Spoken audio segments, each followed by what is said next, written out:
Bismillahirrahmanirrahim. In the last lecture, we discussed about the emitter feedback bias. So we will continue our discussion on emitter feedback bias. Okay, emitter feedback bias. We will do a problem today. So the problem is obtain IC and VCE for the transistor circuit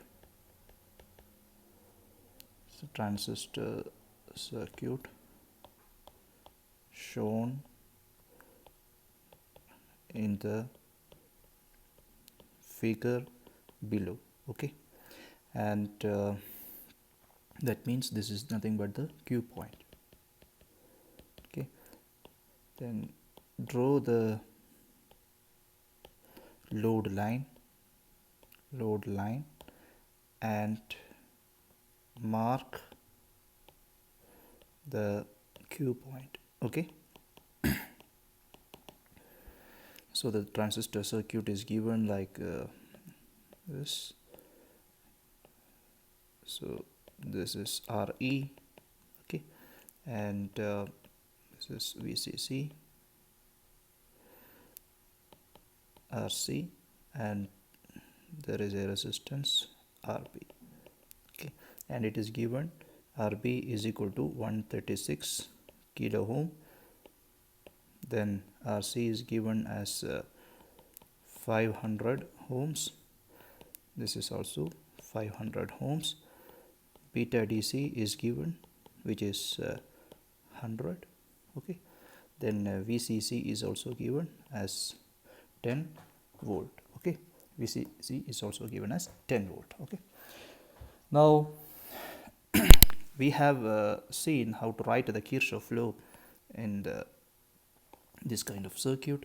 So if I write, because this is plus VCC and the minus is grounded and this is also ground, so if I write the Kirchhoff law here, you can say it is nothing but VCC minus IBRB. Okay, this is plus, this is minus, this is plus and minus. Okay, minus IBRB, and the current here, you know, it is IE, but it is approximately equal to IC. So VCC minus IBRB minus ICRE, not minus ICRE, it is 0.7 is there, I missed it. So there is a 0.7, which is VBE minus 0.7, okay, minus 0.7 minus, or I can say, I can write it in your own way, like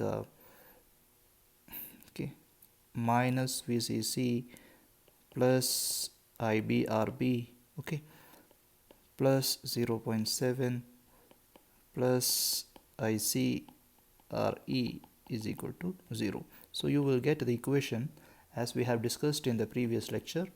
It is nothing but VCC minus VBE over RE plus RB by beta DC. So you will get it as VCC is 10 volt minus 0.7 divided by, what do you mean by, what is RE? RE is 500 ohms plus what is RB is 136 kilo ohm divided by 100. So you will get it as 9.3 divided by, this is 0.5 kilo, 500 ohm is 0.5 kilo ohm plus 1.36 kilo ohm. Okay, so you will get the answer. Let me calculate this. Okay, it is 9.3 divided by 1.86 kilo ohm. You will get it as 5 milliampere. Okay, so now you got the IC. So we got the IC as 5 milliampere. Okay, and You can write the Kirchhoff law at the output side also. Here this is the output side in this loop. So you can write the Kirchhoff law, that is VCC, and you can see the current IC is going down. So it is plus, not plus VCC, it is minus VCC, because you are starting from the ground. So minus VCC plus ICRC. Then you can see here this is VCE, okay, plus VCE plus IERE, but IE is approximately equal to IC. So ICRE is equal to 0. So VCE is equal to VCC minus IC into RC plus RE. So you will be getting it as 10 minus 5 milliampere into 500 ohm plus 500 ohm. So you will get it as 5 volt. Okay. So VCE is 5 volt. So you got the answers. Now we have to draw the load line. Okay. Now the another part of the question, we have to draw the load line. Okay. So we have the equation for VCE. VCE is equal to VCC minus IC into RC plus RE. This is our equation. So we will draw the load line. You know, we have to find the x-intercept. For finding the x-intercept, how to obtain the x-intercept? To obtain the x-intercept, you have to put y equal to 0. That means you have to put IC equal to 0. So if you put IC equal to 0 in this equation, for example equation A, you can put some name to the equation, equation A, then you will get VCE is equal to VCC. Okay, so you will get it as VCC. Now to find the y-intercept, to obtain the y-intercept, you have to put x equal to 0. That means VCE equal to 0. So IC you will get it as VCC over RC plus RE. Okay, so you will get it as IC sat, this one, IC sat is equal to VCC over RC plus RE. Now you know VCC is 10 volt and VCC is 10 volt divided by RC over RE is 500 ohm plus 500 ohm. That means this is equal to 10 milliampere. So you got this as 10 milliampere. Okay, now you can draw the line. So this is the load line. Okay, and what was your Q point? The Q point was at 5 volt and 5 milliampere. So you know this is 10 volt, so the Q point is exactly at the center. That means this is 5 volt and 5 milliampere. So that's about the problem. So you got the Q point. This is a Q point. We can say 5 volt and 5 milliampere. So the x-axis is VCE and the y-axis is IC, and whatever you are getting here is IC sat. So this is about all about the emitter feedback bias. So next we will discuss about the last one, that is the last biasing technique, which is known as collector feedback bias. Okay, collector feedback biasing. Okay, or collector feedback biasing technique. So the circuit diagram is given as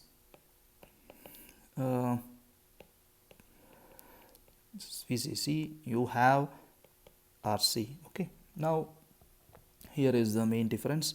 You are having, this is the base, this is the collector, and this is the emitter. This name of this biasing technique is collector feedback bias. So you will take a feedback from collector and you will feed it to the base, and this is RP. Okay, now you know that the voltage at the collector is nothing but voltage at the collector is Vc, and here this is Ve, but Ve is grounded, it is equal to 0, right? The voltage at this point is Vb, okay, and you know that Vbe is usually 0.7 volt. Now you know this is plus Vcc, and the minus part is usually it is grounded, okay, so this is going to ground, and this is also ground. Now we can write the Kirchhoff law. You know that this is Vc, this is sorry, the voltage here it is Vc, so I can write the Kirchhoff law. Now you can see here the current IB is going inside, so this is plus and this is minus, okay, and you assume here Vc as a positive voltage. For example, you can assume it as a positive voltage because you are giving Vcc as a positive power supply, so this is positive voltage. So you can assume like this, you have a negative which is at the ground, okay, but Vc is the voltage in the circuit. You can assume it as a positive voltage, it is a positive voltage. Now when we take a loop here, you can see here this is Vc. So when I take a loop here, I will mark the loop, then it will be clear. This is the loop. You can see I have taken a loop which is starting from this ground and it is going to this ground. So it is nothing but minus Vc plus IBRB, right, plus 0.7, that is equal to 0, right? So that is the equation. And also you can calculate by using you can also calculate by using the loop which is appearing here. You can take, that is, you are starting from the ground and going to this ground. You can say that Vc is equal to Vcc minus Ic Rc, okay. This is from this loop. This, let's say this is loop 2, and the other one you can say this is the loop 1. So by using this is by using loop 1, and this is by using loop 2, okay. Is it correct? Yes. Now you can say that IB from this equation, from the above equation, you can say what is IB. IB is equal to Vc minus 0.7, right, divided by Rb. And what is Vb? Vb is equal to, by using loop 2, we have Vc is equal to Vcc minus Ic Rc, right? Vcc minus Ic Rc minus 0.7, then divided by Rb. This is the IB, but IB is nothing but Ic over beta DC, right? So you can now write it as Ic over beta DC, right? And I am going to cross multiply this, then it will be more simple, into Rb is equal to Vcc minus Ic Rc minus 0.7. Now I can take all the terms regarding Ic to the left side, because this is the term with Ic, this is also another term with Ic. So I can write it as Ic into Rc plus Rb over beta DC is equal to VCC minus 0.7, right? Now it is very clear. By using this equation, I can write IC as IC is equal to VCC minus 0.7 divided by RC plus RB over beta DC. So this is the equation for IC, right?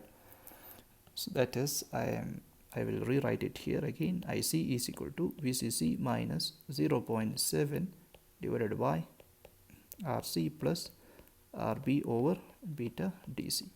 Now you already have VC, the equation for VC, but you know from the transistor circuit it was like this.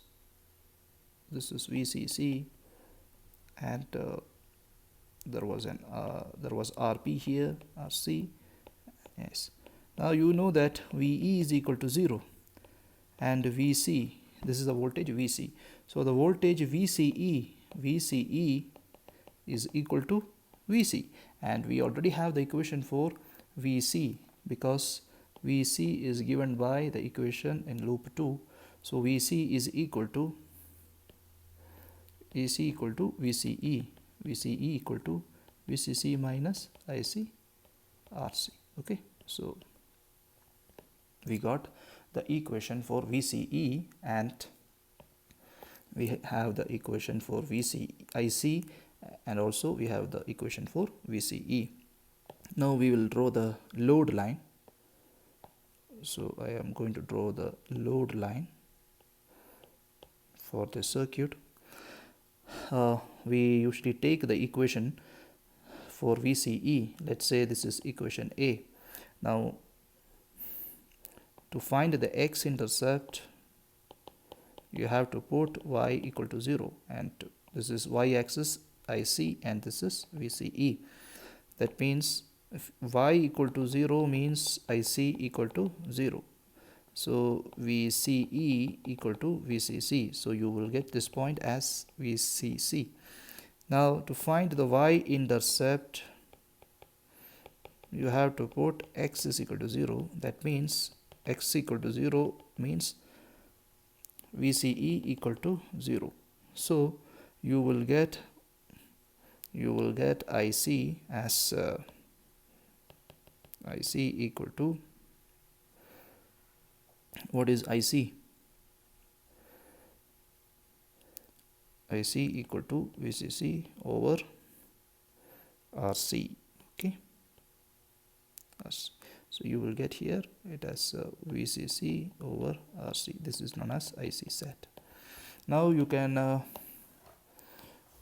draw the load line. This is the load line. Okay, and this was the transistor characteristics also can be shown here. This is the transistor characteristics.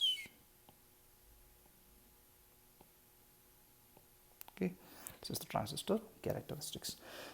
So I hope that clear. Now we will do a problem.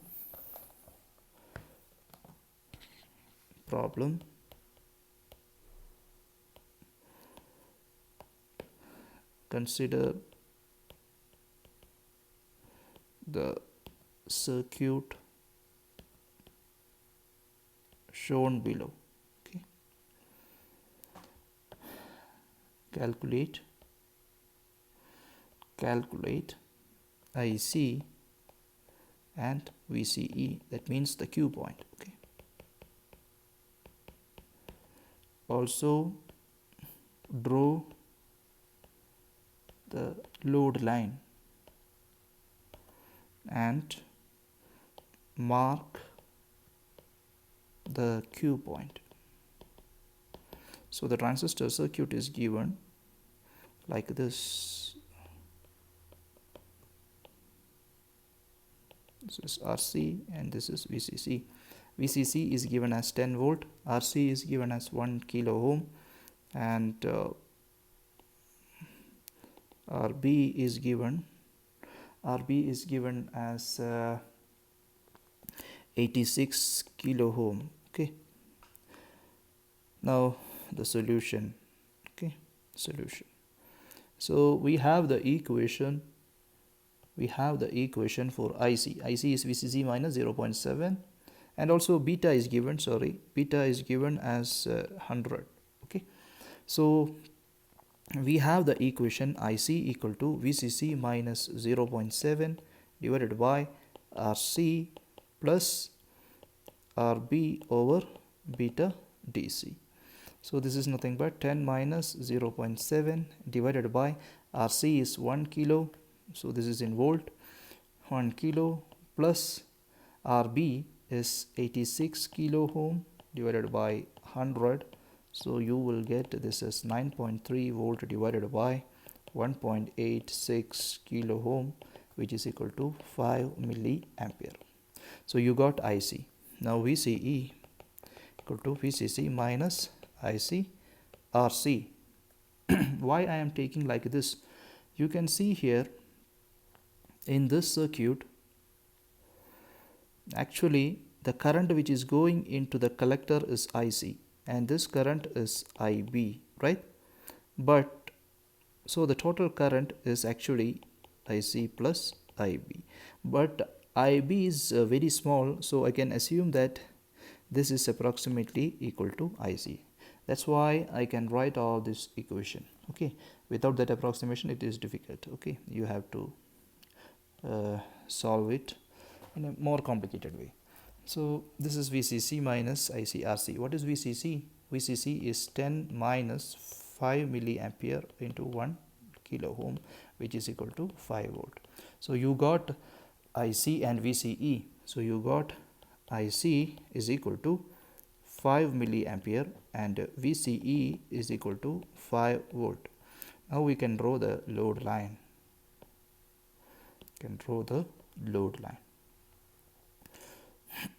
So you know the x-intercept is VCC, which is equal to, that means we have already seen it, the x-intercept is VCC. Okay, x-intercept is VCC, VCC is 10 volt. Okay, and the y-intercept, so x-axis is VCE and y-axis is IC, and IC sat, okay, IC sat is this point, and how much? It is nothing but VCC, we have already find it, it is nothing but VCC over RC. So VCC over RC, which is 10 volt divided by 1 kilo ohm, which is equal to 10 milliampere. So this point is 10 milliampere. Now you can draw the load line. This is the load line. Now you can mark the Q point. The Q point, you know the Q point is given like this, because we obtained the Q point from the previous calculation. So this is VCE is 10, this is VCE is 10 volt, so we need VCE as 5 volt. We can say this is Q point, VCEQ, and correspondingly we will obtain ICQ, which is equal to 5 milliampere. So this is our Q point. Okay, this is our Q point, which is 5 volt and 5 milliampere. I hope that this is clear, right? Now let us consider the stability of this circuit also. We know this is the circuit, this is RC and this is VCC, and you have RB here, right? And the voltage here it is VCE, and the voltage here it is VC. VC is equal to VCC minus IC RC. Sorry, I have made a mistake. The circuit is not like this. This is the circuit. We have to connect to the VC. Okay. So the stability. You know that as the temperature increases, and there is a beta for the transistor, as the temperature increases, what will happen? The beta DC of the transistor also will increase.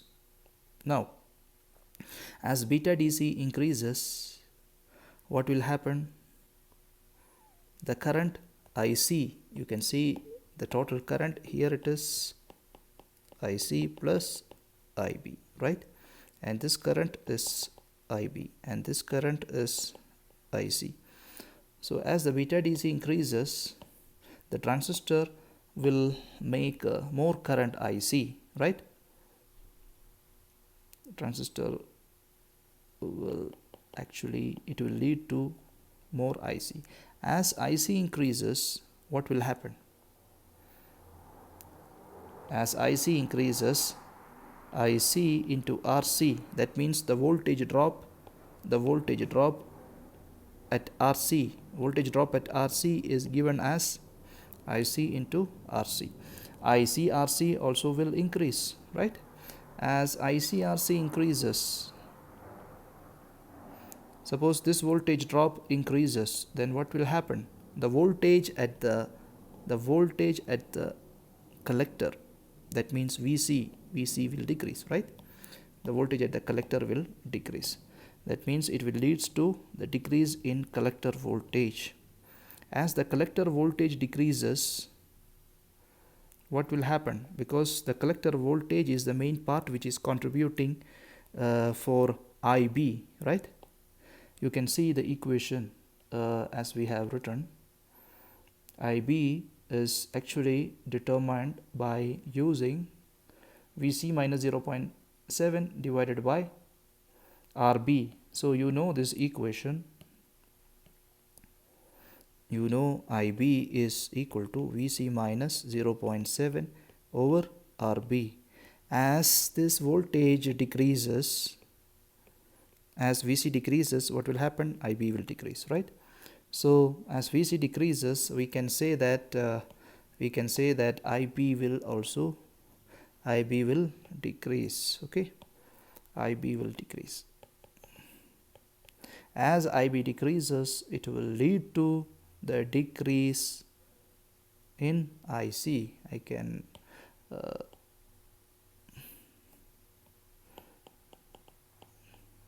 It will leads to the decrease in IC. Okay, it will cause the decrease. It will cause the decrease in IC, so that IC become stable because of this. Okay, so this is regarding the stability of this circuit. So this circuit is also a good circuit. So we can say that this circuit is also a stable circuit. Okay, it's also a stable circuit. So I hope that this is clear. So with this we finished all the biasing techniques. Thank you for watching.